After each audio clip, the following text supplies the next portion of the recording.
Louisville Metro Police Department fires 2 detectives involved in Breonna Taylor raid.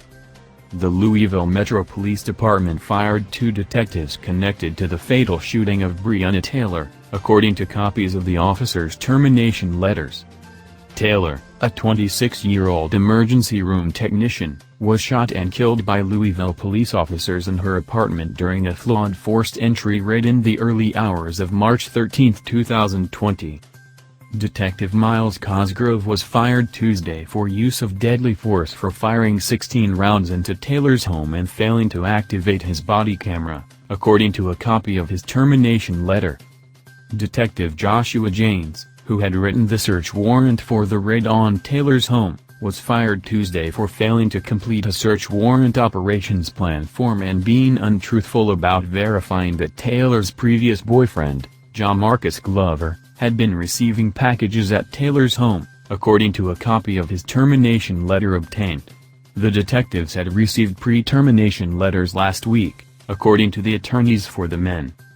Cosgrove and Janes can appeal the dismissals, which would prompt a review by the LMPD Merit Board and could ultimately lead to a public hearing. The decision was made by Interim Police Chief Yvette Gentry.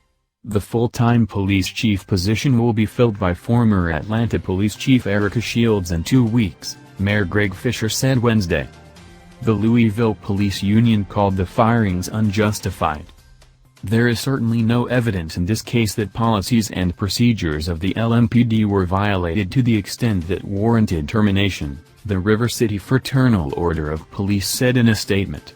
Interim Chief Gentry not only made the wrong decision, but also sent an ominous message to every sworn officer of the Louisville Metro Police Department. James' attorney, Thomas Clay, says his client's termination from the LMPD was not unexpected. "We fully expected this termination to happen and we will pursue an appeal to the Louisville Metro Police Board," Clay told. "It's our position that he did nothing wrong in any of the activities relating to this search." Clay also said his client is devastated at the way he's been treated by the department. Reached out Cosgrove's attorney. Taylor's death, along with that of other black people at the hands of law enforcement, sparked a summer of protests calling for police reform. No officer who took part in the raid was charged for Taylor's actual killing. Only one of the 3 officers, Brett Hankison, was charged in connection with the shooting.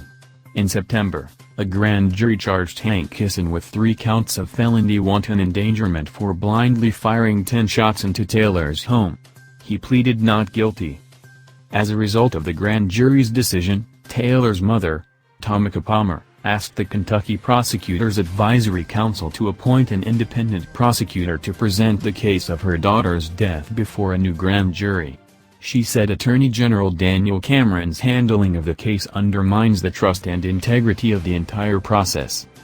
Cameron has said Cosgrove fired the fatal shot, which he said was justified because Taylor's boyfriend fired at officers first.